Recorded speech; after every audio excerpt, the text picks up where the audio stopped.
शिव महापुराण की कथा कहती है, 3 वृक्ष, 3 पशु, 3 पक्षी और 3 जलचर पितरों के तुल्य होते हैं। बहुत ध्यान देना शिव महापुराण की इस पितृ शांति शिव महापुराण को जो आप सुन रहे हो नैमिषारण्य से, बहुत ध्यान से सुनो। पितृ दोष है, इसके लक्षण क्या है? घर में अशांति होना, घर में 4-5 लोग रह रहे हैं, जरा जरा सी बात में क्लेश हो, समझ लो पितृदोष है। पितृदोष, 1 रुपया कमा कर लाओ, 1.25 रुपए खर्च हो, खूब पैसा आए हाथ में दिखे ही नहीं, समझ लेना पितृदोष। 4 दिन दुकान अच्छी चले, बाकी के समय बैठना पड़े, समझ लेना पितृदोष। घर में बच्चे चिड़चिड़े हो जाएं, गलत संगति में डूब जाएं, समझ लो चिड़चिड़ हो रहे हैं, पितृदोष। घर के बच्चे माता पिता का आदर ना करें, सम्मान ना करें, तेज आवाज में बात करें, समझ लो पितृदोष। पितृदोष मालूम पड़े। और इतने से भी अगर आप नहीं समझ सकते, परिवार का कोई एक व्यक्ति जब जब भोजन करने बैठे तब तब उसकी थाली में बाल आए, भले वो होटल में खाए तो भी बाल आ जाए, वो कहीं खाना खा रहा है तो बाल आ जाए। 8-15 दिन में, 4 दिन में, 3 दिन में, 2 दिन में, 6 दिन में आपकी थाली के भोजन में अगर बाल निकल रहा है, केश निकल रहा है, समझ लेना कि पितृ आपसे कुछ मांग रहे हैं, पितृ आपसे कुछ चाहते हैं। क्योंकि पितृ बोलते नहीं आता, केवल घर का व्यक्ति जब भोजन करने बैठेगा, सब अच्छे से बनाया, सब अच्छे से करा, फिर भी थाली में अगर बाल निकल रहा है। और कोई व्यक्ति ऐसा होता है जिसकी थाली में बार बार बाल आता है, वो कितने ही केले, पत्नी को भी कह दिया, परिवार को भी कह दिया, तो भी वो होटल में खाएगा तो बाल आ जाएगा, अचानक आ जाएगा, भले पानी पिएगा तो आ जाएगा, कुछ खाएगा तो बाल आएगा। 8 दिन में, 15 दिन में, 6 दिन में उसके भोजन में बाल आएगा ही आएगा। समझ लो पितृ कुछ कहना चाहता, पितृ कुछ बताना चाहता, कुछ वर्णन करना चाहते। घर में अगर आप उससे भी नहीं समझ सकते तो घर में बैठे बैठे एकदम गंध आने लगे। 8 दिन में, 4 दिन में, 6 दिन में, ना जाने कौन सी गंध की बदबू सी आ रही, कोई गंध आ रही, कोई सुगंध सी आ रही, कोई गंध सी आ रही, समझ लो पितृ की छाया पड़ रही है, पितृ कुछ मांग रहा है। 8 दिन में, 15 दिन में कोई भी अगर आपको नहीं आएगा तो कोई दूसरा कहेगा, आज घर में ऐसी गंध क्यों आ रही है, कोई आकर कह देगा गंध क्यों आ रही है, उसका मतलब है पितृ आपसे कुछ मांग रहा है, कुछ कहना चाहता है, कुछ मत करो। अगर ज्यादा लगता है कि हमारे घर में पितृदोष है, पैसे नहीं आ रहे, लक्ष्मी नहीं टिक रही, पीपल के पत्ते पर श्राद्ध पक्ष की एकादशी के दिन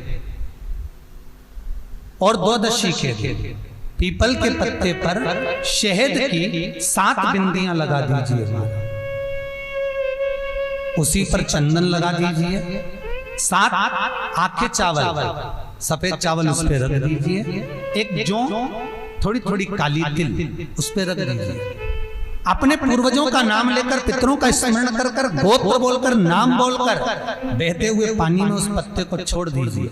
ये केवल श्राद्ध पक्ष में होगा, एकादशी तिथि के लिए बहते पानी में छोड़ दीजिए। जिंदगी में कभी संपदा की कमी नहीं आएगी, पितर आशीर्वाद देकर जरूर जाएंगे, ये पक्का है। शिव महापुराण कहते हैं अगर ज्यादा रोग है, बीमारी है, तो श्राद्ध पक्ष की 9वीं तिथि के समय पर केवल बड़ के पत्ते के ऊपर, बड़ का जो पत्ता होता है, बट वृक्ष का पत्ता, उस पे काली तिल और जौ 21 बार उतार कर, जो व्यक्ति बहुत बीमार पड़ा रहता हो, कोई ना कोई बीमारी उसको घेरी रहती हो, तो बड़ के पत्ते पर काली तिल और जौ, काली तिल और जौ रख कर पितरों का स्मरण कर कर 9वीं तिथि के दिन 21 बार उतार कर बहते पानी में डाल दो या पीपल के पेड़ के नीचे रख दो, बीमारी समाप्त हो जाएगी, रोग नहीं घेर सकता।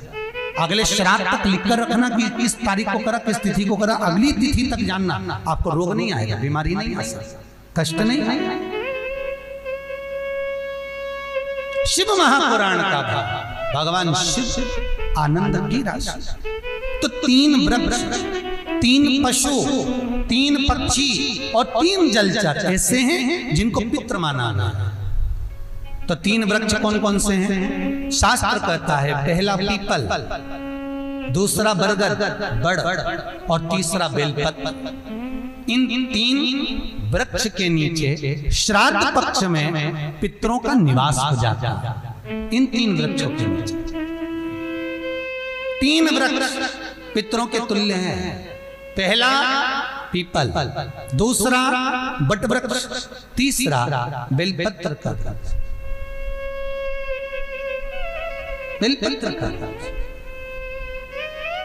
कभी अनायास श्राद्ध पक्ष में आप कुछ भी ना कर पाए, कुछ भी ना कर सकते हो, तो एक पत्ते के ऊपर कोई सा भी पत्ता ले लो, चाहे पान का ले हो, कोई पीपल का ले हो, कोई भी पत्ते के ऊपर एक पुड़ी, थोड़ा मीठा थोड़ा नमकीन रखकर अपनी कामना कर कर अपने पूर्वजों के लिए इन 3 वृक्ष के नीचे 16 श्राद्ध में किसी भी एक दिन आपको भोजन को रखकर आ जाइए। अपनी कामना कर कर सुख का अनुभव होगा, पितरों को शांति मिलेगी। 3 वृक्ष पितरों के तुल्य हैं। 3 पक्षी पितरों के तुल्य हैं। कौवा, हंस और गरुड़। एक कौवा और एक स्वान, कुत्ता, ये 2 ऐसे होते हैं जिनको 20 मिनट पहले, आधे घंटे पहले, 1 दिन पहले, 24 घंटे पहले, 48 घंटे पहले क्या होने वाला होता है कौवे को और स्वान को भान हो जाता है। क्यों? क्योंकि ये यमलोक में जहां यमराज निवास करते हैं, स्वान और कौवा उस स्थान का भाग ग्रहण करते हैं और इनको ये ज्ञान पूर्व से यमराज से प्राप्त होता रहता है। पूर्व प्राप्त होता रहता है। एक कौवा, एक स्वान, कोई घटना घटने वाली होती है तो कुत्ता रोने लगता है, कोई घटना घटने वाली होती है तो कौवा आकर बैठ जाता है, कोई आ रहा है तो कौवा आएगा, कोई भाव सूचक है तो कौवा आकर बैठेगा। दरवाजे पर कैसे उसका भी भान है, अटारी पर कौवा कहाँ बैठा है, दरवाजे पर कौवा कहाँ बैठा है, किस स्थान पर कौवा विराजमान है, उसका भी भाव हमारे शास्त्र में वर्णन है। 3 पक्षी, 3 वृक्ष पितरों के तुल्य। पक्षियों में कौवा, हंस और गरुड़, ये पितरों के तुल्य, जो अधोगति में मर जाते हैं, जिनको पिंड नहीं मिलता, तर्पण नहीं होता, ब्राह्मण का भोज नहीं मिल पाता, जो मर जाते हैं, जिनका अंतिम संस्कार तक नहीं होता, जिनकी गति बिगड़ जाती है, ऐसे जीव कौवे के अंश में प्रकट होते हैं, जो पूर्ण फल लेकर जाते हैं। पितृलोक में जगह नहीं होती, बैकुंठ में जगह नहीं होती, कहीं अगर जगह नहीं है देवलोक में तो इनको कौवे के अंश में, गरुड़ के अंश में या हंस के अंश में डाल दिया जाता है।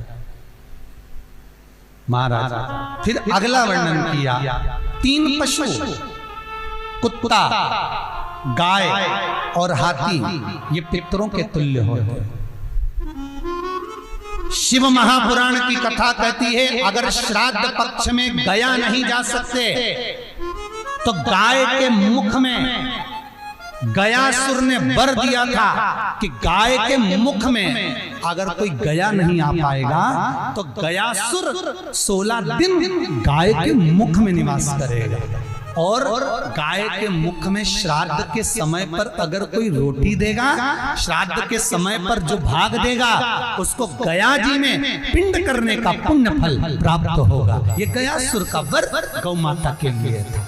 तो गाय के मुख में 16 दिन तक गया क्षेत्र का पिंड का भाग प्राप्त होगा। कुत्ता, गाय और हाथी। स्वान को रोटी क्यों देते हैं? क्योंकि स्वान पितरों को अपना भाग प्रदान कर देता है। स्वान भक्ता नहीं है, चुका देता। फिर 3 जलचर हैं महाराज जो पितरों के तुल्य हैं। मछली, कछुआ और नाग। पिंड जो बनाया जाता है वो पानी में दिया जाता है। मछली जिसको पाती है वो पितरों को प्राप्त होता है। कछुआ